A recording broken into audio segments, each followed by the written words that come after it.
Vamos ficar de pé, irmãos.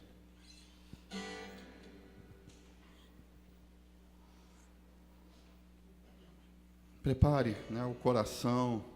Pandemia, estivemos em alguns lugares e isso traz um gás, um ânimo tão grande para as nossas vidas. E digo isso não só pela minha vida, como a do Felipe, que é o presidente da Juberge, que está aqui comigo.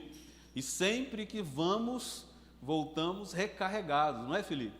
A gente vai, as pessoas esperam que nós vamos abençoá-las, mas a bênção vem para as nossas vidas e saímos animados e voltamos para os nossos lares cheios de ideias, cheios de ânimos, repletos de sonhos para compartilhar com a juventude do estado do Rio de Janeiro. Como a Carol disse, eu me chamo Diego, eu estou como atual executivo da Juberge, tem 3 anos, e também sou pastor da Igreja Batista em Barro Branco, São Fidélis, interior do estado do Rio de Janeiro, uma cidadezinha depois de Campos. Alguém aqui conhece São Fidélis? Isso, então não estou sozinho, sabem como é perto. Saímos de lá, saí de casa meia-noite e estou aqui com vocês nessa tarde para compartilhar um pouquinho sobre liderança cristã, sobre o que é liderança, e vamos passar algum tempo baseando em algo que, resumidamente,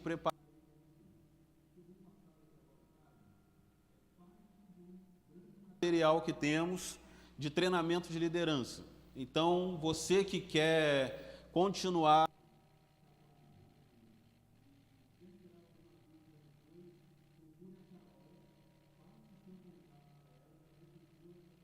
grupo de WhatsApp com o pessoal daqui e a gente compartilha ideias, compartilha momentos, compartilhamos várias experiências nesse grupo que criaremos aqui e juntos vamos continuar crescendo. Abra a tua Bíblia, livro de Neemias. Livro de Neemias, eu quero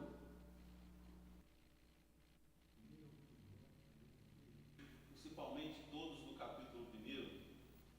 E quando eu falo de liderança, eu amo estudar Neemias. Neemias foi a minha base de monografia para encerramento do seminário, e gosto de falar de liderança olhando para um homem que liderou um povo acima de circunstâncias adversas. Então, Neemias, capítulo 1, vai dizer assim, eu vou ler na minha versão, devido a diversas versões que temos. As palavras de Neemias, filho de Acalias, no mês de Quisleu, no 20º ano, enquanto eu estava na cidade de Suzã. Vou ler ali para todo mundo ler igual. Verso 2, por favor. Veio Anani, um de meus irmãos, ele e alguns de Judá. Perguntei pelos judeus que escaparam e que restaram no cativeiro acerca de Jerusalém. Disseram-me, os restantes que não foram levados para o cativeiro, lá na província estão em grande miséria e desprezo. E o muro de Jerusalém fendido, as suas portas queimadas a fogo. E sucedeu que, ouvindo eu estas palavras, assentei, chorei, lamentei por alguns dias. Estive jejuando e orando perante o Deus dos céus. E disse, Senhor, Deus dos céus, Deus grande e terrível, que guarda o conserto e a benignidade para com aqueles que te amam e guardam os teus mandamentos. Estejam, pois, atentos os teus ouvidos e os teus olhos abertos, para ouvires a oração do teu servo, que hoje faço perante ti, de dia e de noite, pelos filhos de Israel, teus servos, e faço confissão pelos pecados dos filhos de Israel que pecaram contra ti. Também eu e a casa do meu pai pecamos. De todo nos corrompemos contra ti, não guardamos os teus mandamentos, nem estatutos, nem os juízos que ordenaste a Moisés teu servo. Lembra-te, pois, da palavra que ordenaste a Moisés, dizendo, vós transgredireis, e eu vos espalharei entre os povos. E vós vos convertereis a mim, guardareis os meus mandamentos, e os fareis. Então, ainda que os vossos rejeitados estejam no cabo do céu, de lá os ajuntarei, e os trarei ao lugar que tenho escolhido para ali fazer habitar o seu nome. Estes ainda são os teus servos, e o teu povo que resgataste com a tua grande força e com a tua forte mão. Ah, Senhor, estejam, pois, atentos os teus ouvidos à oração do teu servo e à oração dos teus servos, que desejam temer o teu nome, e faze prosperar hoje o teu servo. Dá-lhe graça perante este homem. Então era eu, copeiro do rei. Só até aqui. Eu vou voltar diversas vezes na história de Neemias, mas se você quiser, e vai fazer bem para você ler a história completa, para você entender como que Neemias é importante para nosso crescimento.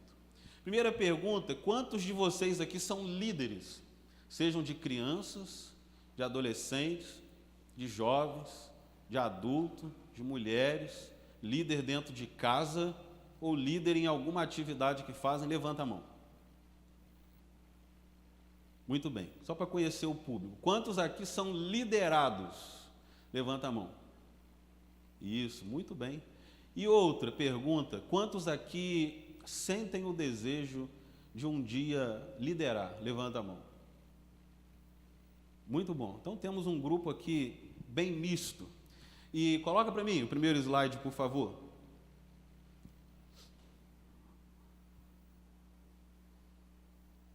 A gente vai trabalhar em cima desse tema. O que é liderar? E esse tema, ele é muito abordado, desde a época dos antigos filósofos gregos, dentre eles Sócrates, Platão, Aristóteles, já estudavam sobre o que é liderança, como influenciar pessoas, como fazer as pessoas trabalharem em prol de uma causa.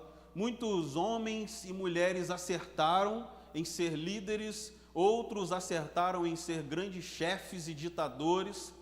E liderança é um assunto vasto. Se você hoje digitar no Google o que é liderar, você vai passar o resto do ano lendo de tantos artigos que aparecem, de tanta coisa que o Google vai te entregar como coisas muito boas, muito valorosas. E o que eu venho falar com vocês aqui não é somente ser um líder, mas um líder cristão. E existe diferença, e muita diferença. E a gente vai ver, dentro do meio secular, diversos exemplos, e vamos trazer para o nosso meio diversas atitudes de líderes que influenciaram grandes pessoas e continuam influenciando a muitas gerações. Liderança é algo que alegra, com certeza, o coração do Senhor.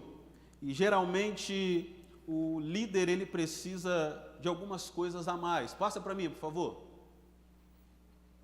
Então, temos ali o que é liderar. Eu coloquei o conceito.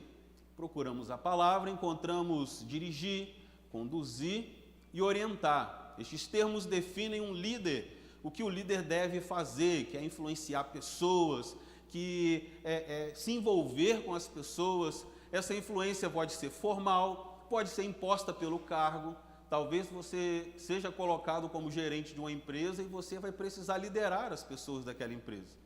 Talvez você vai ser colocado como professor na classe de escola dominical no berçário e você vai precisar liderar aquela criançada do berçário.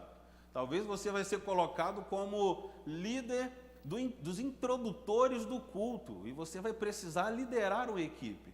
Independente onde você esteja, você é um líder em potencial e a sua liderança é capaz de fazer coisas que você nem imagina. Me lembro, enquanto pastor de jovens na Igreja Batista Jardim do Senhor, em São Fidélis, que a gente recebia muitos visitantes à noite. Recebíamos um grande número de visitantes. Chamei minha equipe e falei assim: eu preciso de 2 jovens na porta da igreja, pegando o telefone e o nome de todos os jovens que entrarem no culto. Você vai dar uma boa noite, seja bem-vindo, nome e telefone. Ah, pastor, o que você vai fazer? Não, pega. E todo domingo à noite eu tinha ali 15, 20, 30 nomes de visitantes, pessoas que iam esporadicamente nos cultos à noite para participar, para estar lá, ouvir a mensagem, cantar junto com a igreja.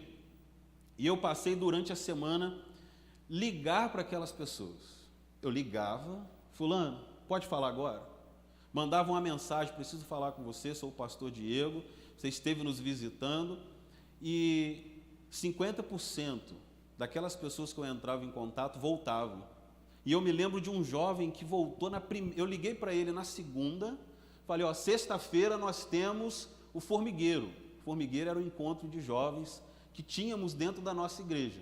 A igreja era Jardim do Senhor, e em todo jardim tem um formigueiro. Então botamos um encontro de jovens de formigueiro, só para vocês terem ideia como... E quem deu a ideia foi um adolescente, tá? E os adolescentes têm muitas ideias boas, aprendam isso com eles. E ele chegou falei com ele segunda, sexta-feira ele estava lá. E ele chegou, e eu cheguei, e aí fulano, beleza, apertei a mão dele, ele meio tímido, não, chega para cá rapaz, é aqui que é o seu lugar. E ele entrou, sentou, o pessoal abraçou, e ele nunca mais saiu da igreja. Nunca mais. E um dia ele me disse, quando eu estava saindo da igreja, no meu café da manhã de despedida, que os adolescentes prepararam, os jovens e adolescentes prepararam, ele falou o seguinte, eu só fiquei porque esse rapaz ligou para mim. E eu me senti importante no meio do grupo. Então não desvalorize o seu papel aonde te colocarem. Se na porta, se cuidando das crianças, se varrendo a igreja, se tomando conta do som, se tocando ou se ministrando, aquilo que você faz exerce um papel de liderança tão fundamental que a vida de pessoas podem e vão ser impactadas, desde que você entenda que você é um líder e você está liderando aquela função naquele momento. E quando falamos de líderes, líderes têm características, certo? Você pode dizer assim, o líder tem que ter empatia. Empatia foi uma palavra de muita discussão no meio da Juberge, Felipe vai lembrar disso. Líder tem que ter determinação, líder tem que ter comprometimento, tem que ser um cara motivado, tem que ter visão. Aí a gente começa descrevendo N características de líderes.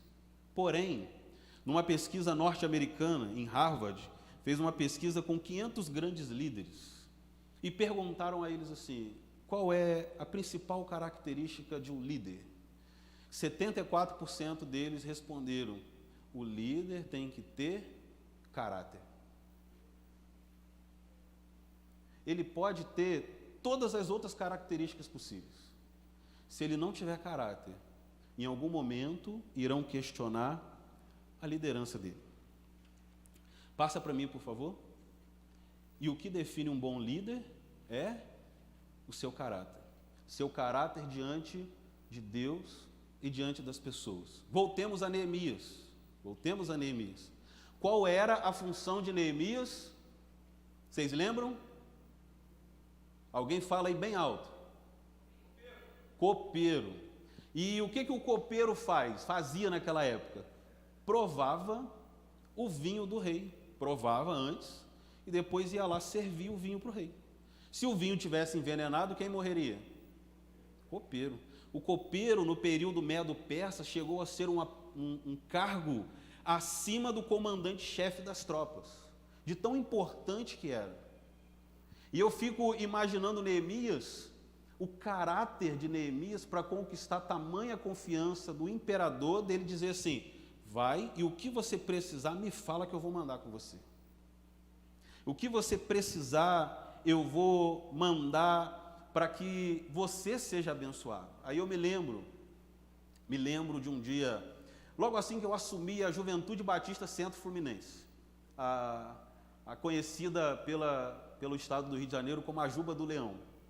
A Juventude Centro Fluminense é lá de São Fidélis. Chegávamos na festa da primavera e o nosso time era conhecido como o time campeão. Nós ganhamos, acho que foram 5 ou 6 festas da primavera, ganhamos 8 ou 9 interjubas, que eram os torneios regionais. Era um time assim, excepcional, só moleque bom que jogava bola, acostumado a jogar bola.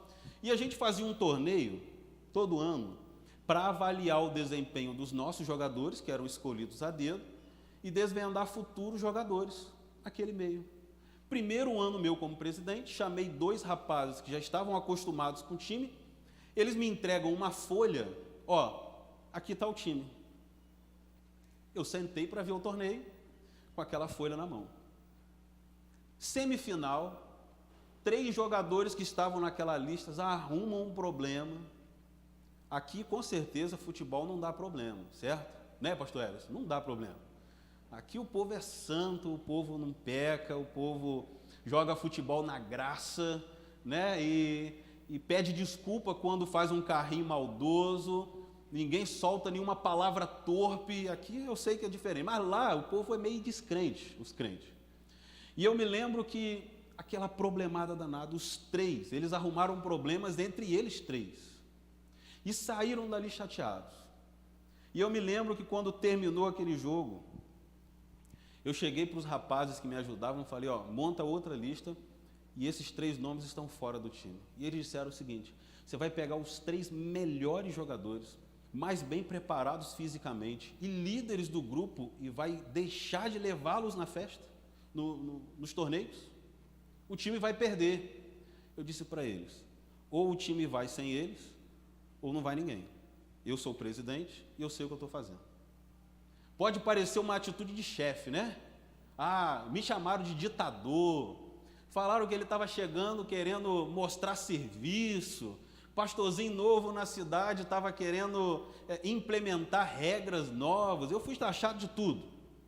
Primeiro jogo, Interjubas, reunião jogos da região norte do estado do Rio. Primeiro jogo, perdemos. O time sai da quadra como olhando para mim? Assim mesmo, foi culpa sua. E vão para o vestiário. Daqui a pouco vem um rapaz e fala, o time tirou a chuteira e disse que não vai jogar mais. Aí eu, como não vão? E eu me lembro que eu entrei lá e falei com eles o seguinte, quando se joga um futebol, quem vence a partida? Aí ele, os melhores times. Eu falei, estou vendo aqui um monte de jogadores usando a individualidade para abandonar uma partida. Mas eu não conheço melhores jogadores do que vocês. Juntos, nós vamos conquistar o estado do Rio de Janeiro. Separados, a gente volta para casa agora. E voltamos para a quadra. E naquele ano, a partir daquela primeira derrota, não perdemos mais nenhum jogo no Interjubas. E fomos campeão invictos da festa da primavera. E no final, eles olhavam para mim e falaram o seguinte, esse é o nosso pastor, esse é o nosso líder. E até hoje, todos eles passam perto de mim e falam, esse é meu pastor. Imagina se eu tivesse negociado lá atrás, na partida de futebol, e assinado para aqueles 3 fanfarrões irem nos jogos. Eu não teria moral para chamar a atenção deles, porque eu teria negociado uma verdade. Passa para mim, por favor. O líder de verdade abandona a conveniência, faz o que é certo porque tem caráter. E isso precisa estar dentro dos nossos corações. E isso precisa estar dentro da gente. Quando você vai ver a história de Neemias, lá na frente o povo está conclamando Neemias governador. E o que Neemias faz? Eu vou voltar para servir o meu rei. Porque eu vim aqui com uma missão, fiz a missão e agora eu vou voltar.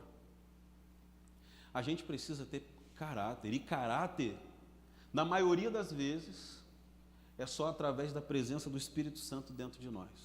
E a gente não negocia verdades quando temos caráter. O caráter faz a gente ser alguém em que as pessoas vão olhar, independente do que somos ou do que temos, vão ver realmente um ser humano de palavra. Vão ver um ser humano que não muda, um ser humano que tem foco e um ser humano que bate o pé, zanga com todo mundo, mas no final as pessoas vão olhar e dizer assim, realmente ele tem razão.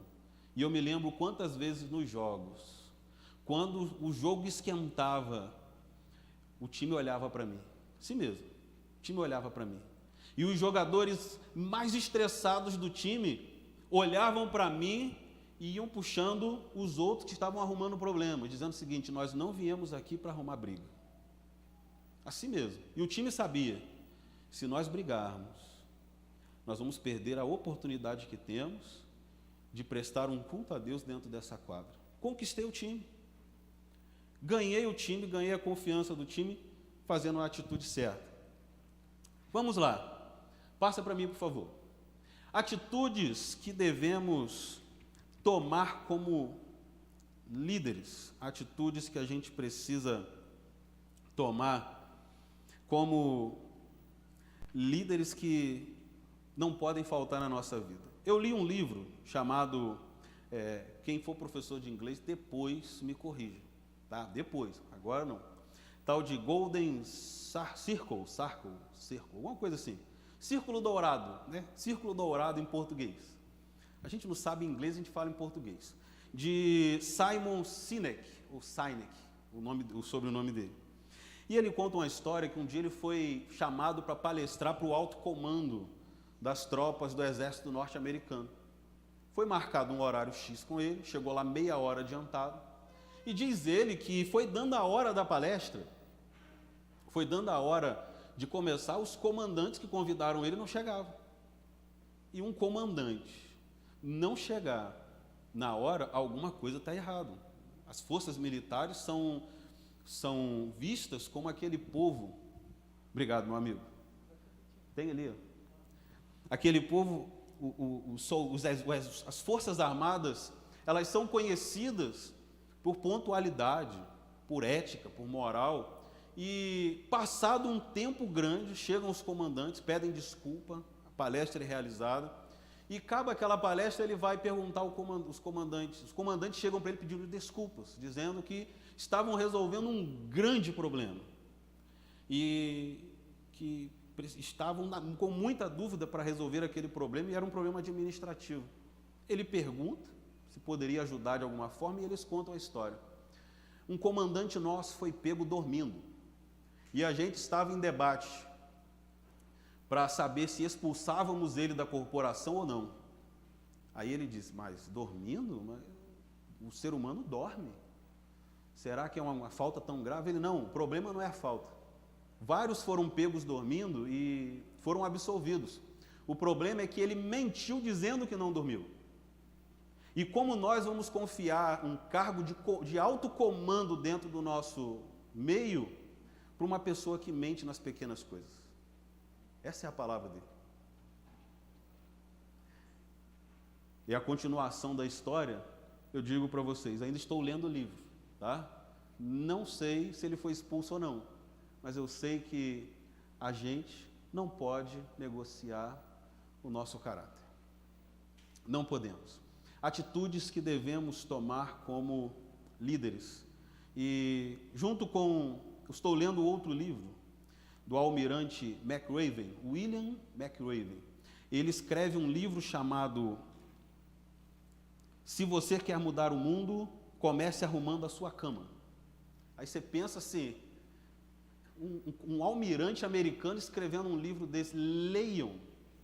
Leiam, que é fantástico o livro, a literatura. E ele conta a sua experiência para fazer parte do que chamam de Navy SEALs, que é a tropa de elite norte-americana. Quantos aqui lembram quando Osama Bin Laden foi declarado morto? Quantos aqui lembram? Né? Quem estava no comando daquela tropa era esse almirante McRaven. E ele conta como foi o início da história dele no serviço militar. E ele conta que 160 jovens se alistaram, e ele entrou pensando assim: vou tirar diversas experiências fantásticas, é a melhor tropa de elite que existe dos Estados Unidos. E ele conta que nas primeiras semanas, a única experiência que ele tinha é que 5 horas da manhã eles eram acordados. Os inspetores entravam nos quartos para avaliar a cama deles, para ver se a cama estava aquela cama de hotel. Lembra daquela cama de... Alguém aqui já foi no hotel que o lençol está tão embrulhado que você pode pular em cima dele que não desarruma? É um negócio daquele tipo. E ele lembra quantas vezes a cama dele estava naquele formato e os inspetores jogavam a cama para o alto e diziam assim: arruma de novo. E jogavam a cama para o alto, arruma de novo. E ele diz que aquilo incomodava ele, porque a cama estava bem arrumada, mas para os inspetores não estava.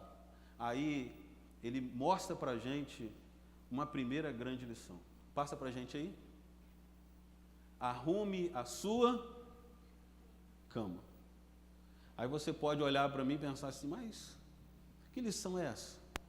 E tem um monte de adolescente que vai olhar para mim e falar assim: minha cama já fica arrumada para eu chegar de noite e voltar para ela, né? Tem adolescente ainda que pega o lençol, sai e bota de lado, assim, só para deitar e puxar, para ter esse trabalho. A cama quase já o abraça quando ele deita, assim, ó, voltou, ou quase tem que empurrá-lo, né, para sair da cama em alguns casos pela manhã. Mas o fato aqui não é o arrumar a cama em si. Ele conta no livro que o que ele aprendeu é que se nós não formos capazes de executar a excelência nas pequenas tarefas, como nós vamos executar excelência nas grandes tarefas? Então alguém te deu uma pequena tarefa, cumpra com eficácia.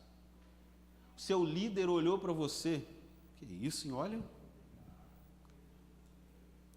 desidratado eu não fico, tá?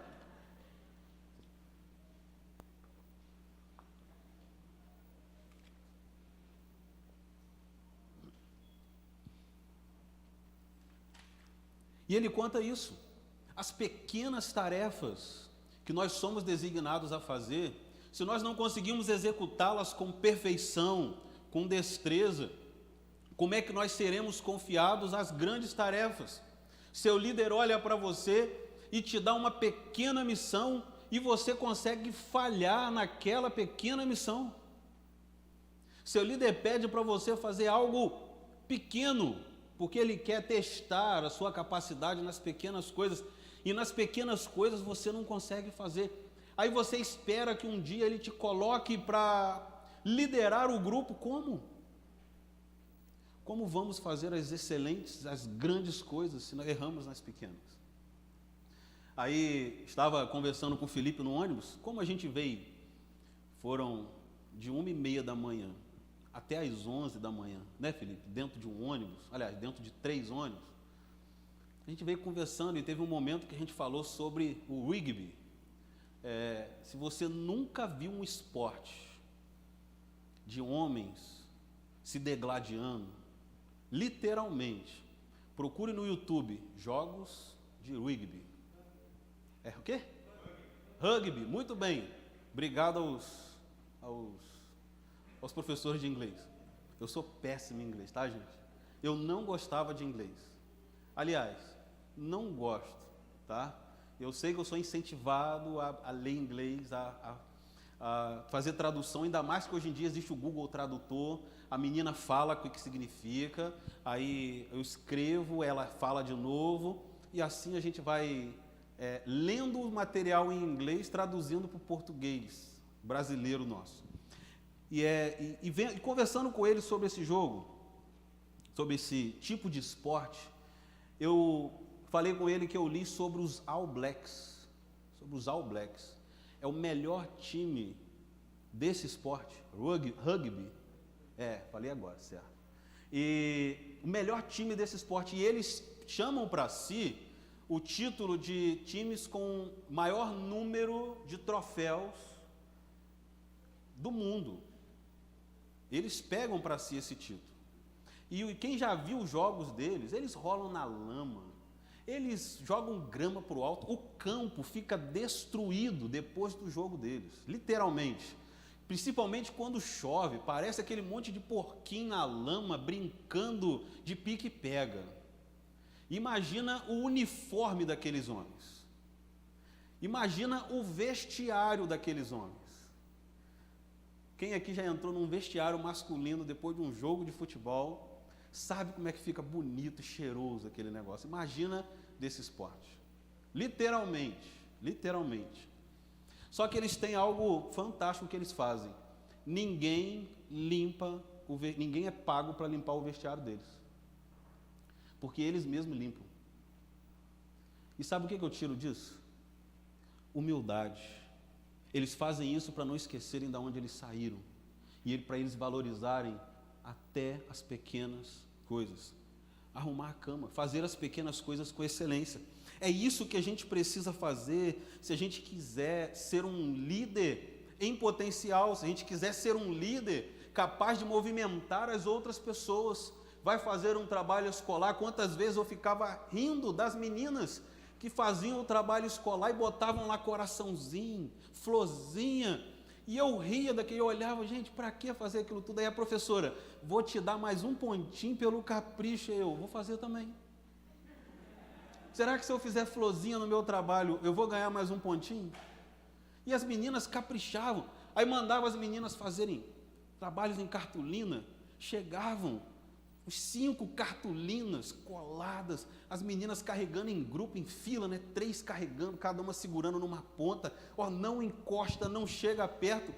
Mandava os meninos fazer trabalho em cartolina, chegava lá uma cartolina, professora, eu vou ser o último a entregar hoje, que eles estavam cortando e colando ainda, Aí a gente queria a mesma quantidade de pontos que as outras que se dedicaram, fizeram com excelência, buscaram dedicação, pensaram nos detalhes, foram na biblioteca, tiraram xerox, e estudaram o trabalho, apresentaram o trabalho. Quem merece mais pontos? Aquele que fez com excelência. Aí a gente olha para isso e parte para a nossa próxima lição. Passa para mim, por favor. Isso aí é fantástico. Monte a sua equipe. Bota o primeiro vídeo aí para a gente, por favor. Eu botei um videozinho, só para eu parar de falar um cadinho, eu bebo água e vocês assistem esse pequeno vídeo. É engraçado, talvez todos já viram, mas vale a pena aqui agora no trabalho. A gente diz quando está chegando perto de uma programação. A gente não tem dinheiro. Eu acho que esse é o problema geral em todos os lugares. Aí a gente teve uma ideia. Vamos fazer o seguinte.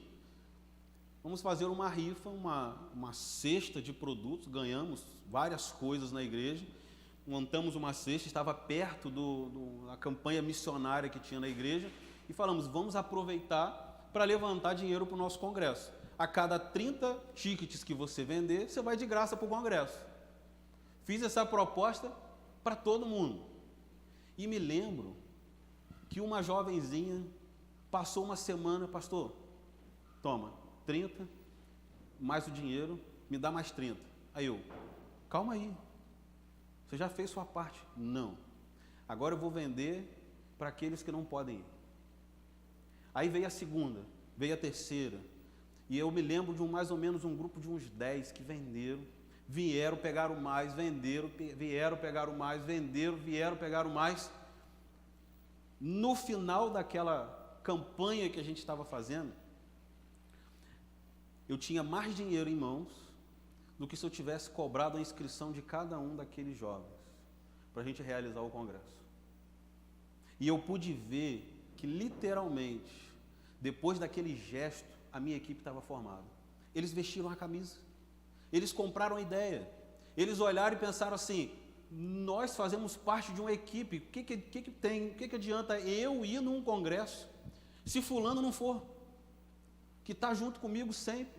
Eu não posso pagar para ele, mas eu posso fazer o que der para que ele vá, porque nós somos uma equipe. E o que eles transmitiram para mim, pastor, o que der para um, vai dar para todo mundo. Se precisar comer macarrão com salsicha, todos nós vamos comer macarrão com salsicha. Se precisar ir para lá e não tiver carne, nós vamos ir sem carne, mas vamos todo mundo. Isso é montar equipe. O presidente Kennedy conta que um dia ele resolveu ir na NASA, na Agência Espacial Americana. E ele pensou assim, vou de noite, é um horário mais tranquilo, menos repórteres, a gente sai quietinho e vai. Chega lá na porta, no portão de entrada da agência, o vigia estava com a vassoura na mão, varrendo. E aquilo chamou a atenção dele. Por que um vigia está fazendo o papel de zeladoria. Porque quem varre é o zelador, é quem é faxineiro, ele tem que vigiar o portão. Ele desce do carro e chega perto daquele homem e pergunta assim: por que você está varrendo? Não é sua função. Aí aquele homem disse assim: presidente, eu não estou varrendo, eu estou ajudando a colocar o primeiro americano na Lua. Aquele homem entendeu que ele era parte de uma equipe. Aquele homem entendeu que o fato dele estar no portão, ele poderia fazer mais alguma coisa para facilitar o trabalho de todo mundo, para que o objetivo fosse alcançado. Neemias, quando ele ouve a notícia que o país dele, a capital dele, a cidade dele estava destruída, ele chora e ele pensa o seguinte: eu posso fazer alguma coisa.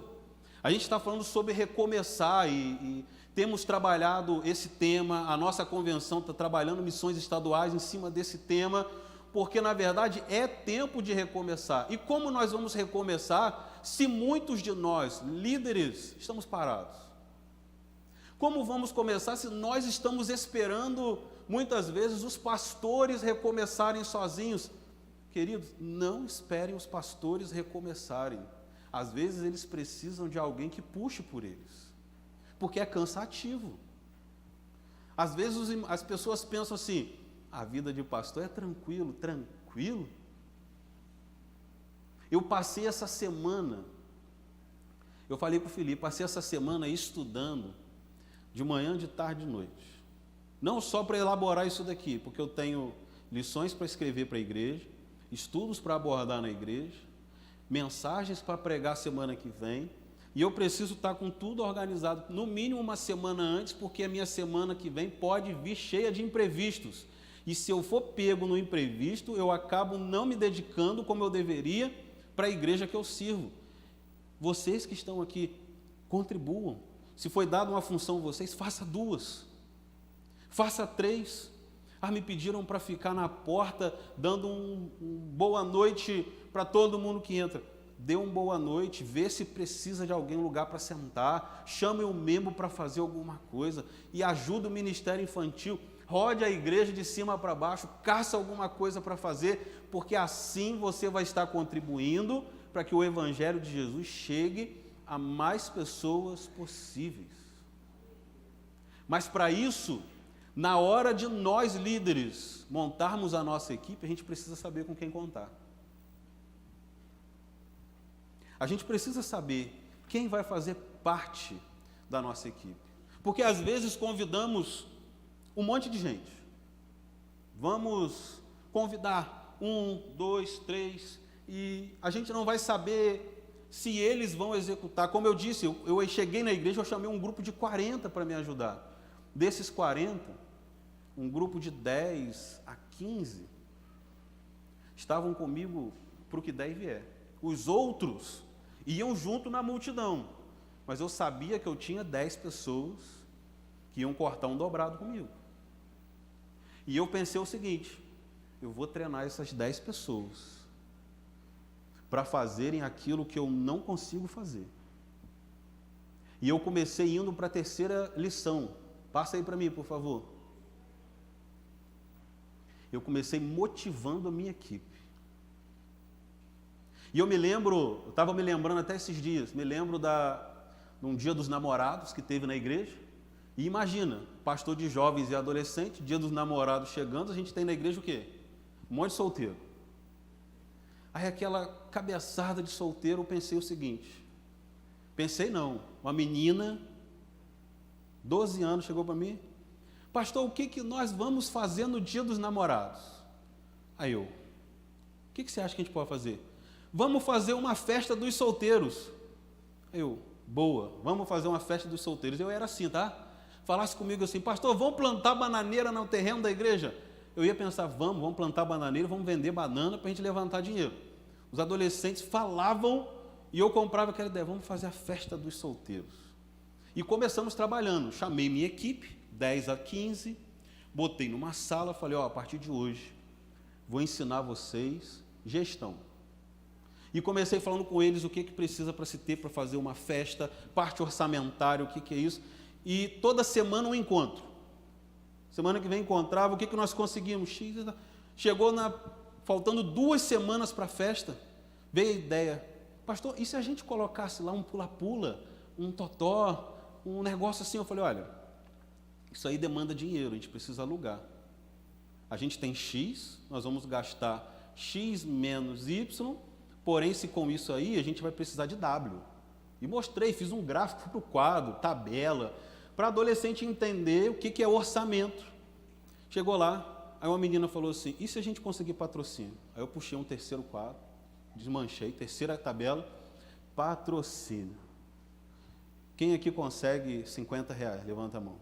R$50 é fácil. Vou pedir meu tio, vou pedir na loja tal. Vamos colocando. Se vocês conseguirem X R$50, a gente leva touro mecânico, a gente leva pula-pula, a gente leva um monte de brinquedo para vocês brincarem.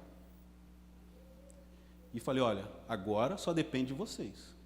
E naquela semana, aquela turma botou a igreja maluca, porque era um tal de pedir. E pediram até a minha esposa. Pediram a minha esposa chegou mesmo e falou assim, aqui, me pediram tanto. Aí eu falei, pediram também? Eu esqueci de falar com eles que era proibido me pedir. Tá? Mas e entraram pedindo. Naquele dia dos namorados, eu lembro até hoje, a gente botou lá 3 videogames, porque adolescente gosta de jogar. Botamos videogame, comida à vontade, pula-pula. Não conseguimos o touro mecânico, que era muito elevado. Tinha totó, tinha ping-pong, tinha sinuca. E a gente fez tanta coisa que eu lembro, 10 da noite, os casados, 9 da noite, os casados passando na porta assim, pastor, a gente pode entrar? Aí eu, volta para a festa dos casados. Volta para lá. Mas o senhor está aí? Eles precisam de líder. Vou deixar solteiro sozinho? E aquela festa, quando nós encerramos, fomos para a igreja e eu vi 12 líderes formados ali dentro daquela sala, com capacidade de gestão, com capacidade de interagir, capacidade de montar equipe. Saí da Jardim do Senhor tem 7 anos. Felipe sabe a reviravolta que a igreja deu, muitos problemas que a igreja passou. E até hoje, essas 12 pessoas são líderes dentro daquela igreja. E isso eu fico muito feliz, por saber que eu pude contribuir enquanto eu era líder lá. Mas a gente precisa aprender a motivar as pessoas que estão em nossa volta. Serginho, chamado Serginho Escadinha, quantos aqui já assistiram o vôlei da seleção brasileira? Um monte, né? Fantástico, né? Era bom ver o jogo da seleção de vôlei que a gente sabia, vão ganhar. E tinha um jogador que me chamava a atenção. Apesar de ter ali Dante, apesar de ter Bruno, de ter aqueles jogadores de 2 metros de altura, tinha um jogador que me chamava a atenção, que era o Serginho. Tinha 1,70, 1,75, que era chamado de Serginho Escadinha. Ele era o menor jogador do time. Ele era o menor. Foi considerado campeão do mundo 2 vezes. O menor jogador do time. E ele conta no livro dele, Degrau por Degrau, um livro fantástico esse livro, ele conta que um dia o Brasil estava num impasse. Se perdesse, voltava em 9º lugar para casa. Se ganhasse, continuava na disputa até chegar à final do campeonato. E naquele momento ali de vestiário, o time meio desmotivado, ele chama o time e fala o seguinte: meu time, eu preciso de vocês. Eu estou como se estivesse na UTI. Se a gente voltar para casa, eu vou morrer. Porque era muita cobrança em cima dele, devido à experiência, devido à idade, devido ao preparo físico. E ele conclamou o time a lutar por ele, para que o time continuasse lutando, servindo e batalhando. Ganharam a partida. Isso é motivar a equipe. O líder, ele motiva a sua equipe. Ele motiva a equipe usando principalmente motivadores intrínsecos, aquilo que está de dentro, sabe? amor, alegria, trabalho em equipe. Quantos líderes querem motivar suas equipes usando fatores externos, como dinheiro, como premiação? Aí a gente, lá em casa, eu tenho 2 meninos, tá, de 10 anos, são o Isaac e o Israel, são gêmeos. E já tem uma regra lá em casa: nós nunca vamos motivá-los a passar de ano dando um prêmio no final de ano. Não existe isso lá em casa. Porque, não, se você passar de ano, final de ano eu vou te dar uma bicicleta nova. Não, não existe isso. Isso é usar motivador externo.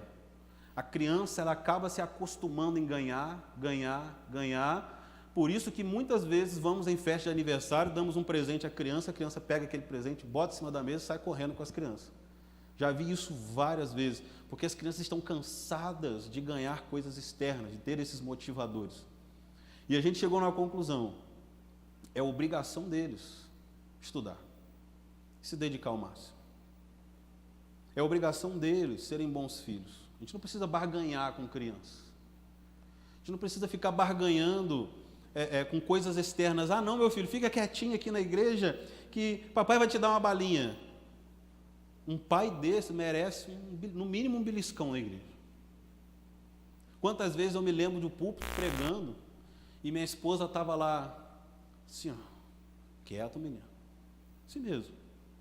Aí vocês olham para mim e falam assim: que pai carrasco, que mãe carrasca. Quantos estão aqui já apanharam bastante, estão vivos, com ética, com caráter, com a vida formada, e olha para trás e ama o pai, e ama a mãe, e agradece a Deus porque ter tomado uma coça lá atrás ajudou ele a não entrar nas drogas, não ser viciado, não cair no mundo. A gente precisa usar fatores intrínsecos. Quer motivar sua equipe? Chame a equipe a sentir aquilo que você está sentindo. Olha só, nós vamos fazer isso para que o nome de Jesus seja glorificado. Nós vamos fazer isso para que o Evangelho mude a vida dessas pessoas. Nós vamos fazer isso porque amamos fazer isso. Isso é chamar a equipe e motivar de dentro para fora, tirando aquilo que elas têm por dentro. Agora, motivar dando coisas externas, lógico. Você vai motivar um embaixador, como é que você motiva um embaixador? Jogando bola, dando uma medalha, né? Futebol, troféu. Mas quantas vezes a motivação é somente a diversão, a alegria, o estar junto, o brincar? Eu me lembro dos meus períodos de embaixadores, amava uma medalha. Ganhei 7 medalhas de esgrima bíblico, 7 anos consecutivos. Por final, me exigiram a identidade minha para saber se eu tinha 17 anos mesmo, se eu podia competir naquele negócio. Porque eu estava ganhando direto, de 10, 11, 12, 13, 14, 15, 16. Fui assim, ganhando, direto, nos congressos. Mas a minha maior motivação não era subir lá, tremer para abrir a Bíblia, achar e falar aquilo rápido. Minha maior motivação era estar junto com o pessoal. Era rir, contar história, gargalhar, virar a noite acordado fazendo bagunça, estressar o líder, perder noite de sono, dormir na hora do culto. Era a minha maior motivação. Eu achava aquilo um barato. As medalhas, a maioria delas eu perdi, porque o que eu guardei foi a história, e isso precisa, o líder precisa usar isso para motivar as pessoas. A gente precisa entender que na motivação, principalmente líderes em potencial ou líderes, a gente precisa conhecer cada membro da nossa equipe e dar a tarefa a eles que eles consigam fazer, que eles consigam executar. Depois, pelo WhatsApp, eu vou mandar essa apostila, tem um gráfico bonitinho que está lá, que fala sobre engajamento. O que é engajamento? É quando você atribui uma pessoa, uma causa, e ela consegue fazer alinhado à competência dela. Você vai pedir, por exemplo, eu tenho 2 meninos, como eu falei. Se eu pedir um assim, meu filho, vai lá e eu quero um ovo bem passado, sem queimar a borda. Vocês acham que ele vai conseguir fritar um ovo, fazer ele passadinho, sem a gema ficar mole, sem queimar a borda, com eficácia? Ele não vai. E como ele vai queimar a borda, ele vai se sentir depois desmotivado. Ele vai ficar estressado, ansioso, porque eu atribuí algo a ele que ele não consegue fazer direito.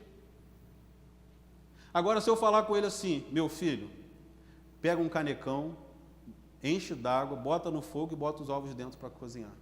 Ele vai se sentir importante, porque eu dei algo a ele que ele sabe fazer, que ele consegue fazer, que ele faz bem, e com isso ele vai me ajudar. O líder precisa conhecer cada membro de sua equipe e atribuir cada responsabilidade de acordo com cada pessoa, para que haja engajamento. Aí nós vamos para a última coisa, e eu quero contar uma história, depois nós vamos ver um vídeo, tá? E vou partir para a gente encerrar. Essa parte vai ser um pouco longa, mas vou fazer isso. Conta aquele mesmo almirante da primeira historinha, lembra? O almirante McRaven, que as tarefas que eles executavam eram muito complexas dentro do treinamento. Eram muito estressantes. E todo dia alguém era punido. Se fez bem ou não, as piores médias eram punidas. E qual era a punição? A pessoa ia de uniforme completo, pulava dentro do mar, ou dentro da água, dentro do lago, rolava na areia, voltando, e parecendo uma coxinha empanada, ficava em pé o dia inteiro no sol, para mostrar para as pessoas que ele não cumpriu a missão de acordo com as normas. E ele disse que o problema não era ficar no sol. Estavam acostumados, ele estava ali para isso. O problema não era a areia. Incomodava? Lógico, se sentia um croquete, se sentia um frango empanado, ali era incômodo, mas não era aquilo. Ficar molhado era até bom, que refrescava do sol. Mas ele disse que o que incomodava eram as pessoas olharem para eles e julgarem eles por algo que eles sabiam que tinham se dedicado ao máximo.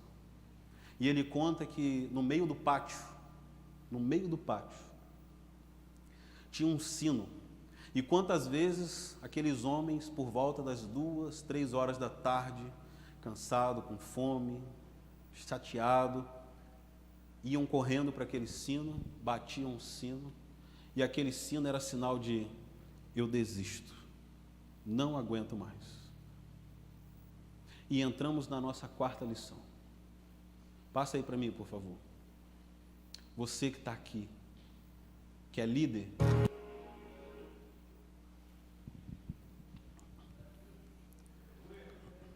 Encerrando, o que é impossível para Deus? O que é impossível para Deus? Deus pode usar você da forma que Ele quiser, do jeito que Ele quiser. Você só precisa dizer assim: eu estou aqui, Deus, me usa. Quero orar pela tua vida, mas coloque esse propósito diante do Senhor. Coloque diante de Deus assim, tudo que você tem enfrentado, tudo que você tem passado, seus sonhos, teu futuro, tua vida. Coloque diante de Deus as dificuldades, porque nada é impossível para Deus. Vamos orar?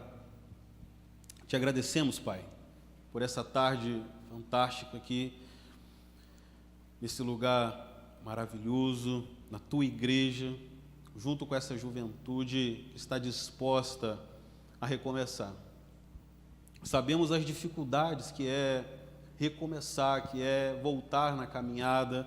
Sabemos das dificuldades que é abrir mão daquilo que nos atrapalha e seguir uma vida de comprometimento com o Senhor. Estamos aqui diante de líderes, de liderados, de pessoas que querem ser líderes. Estamos aqui diante da tua igreja reunida, dizendo para o Senhor: queremos servir ao Senhor, queremos nos dedicar ao Senhor. Estamos aqui nessa tarde querendo aprender mais para sermos pessoas melhores para o Senhor. Pai querido, nos motive através do Teu Espírito Santo para que executamos as nossas pequenas coisas com excelência. Nos ajude a chamar pessoas para perto da gente que nos ajudem a fazer o melhor para o Senhor. Nos ajude como líderes a motivar mais, a empolgar mais as pessoas, a motivá-las a fazer o melhor para o Senhor. Mas, Pai querido, tome conta do nosso coração e não nos deixes desistir. Desistir não é uma opção para a gente. Desistir não é algo que precisa estar no nosso dicionário. E nós não vamos parar, nós vamos continuar prosseguindo e vamos continuar trabalhando em prol do nome do Senhor Jesus. Esse é o tempo de recomeçar. E nós, que aqui estamos, declaramos para o Senhor, ó Pai, nós não vamos desistir.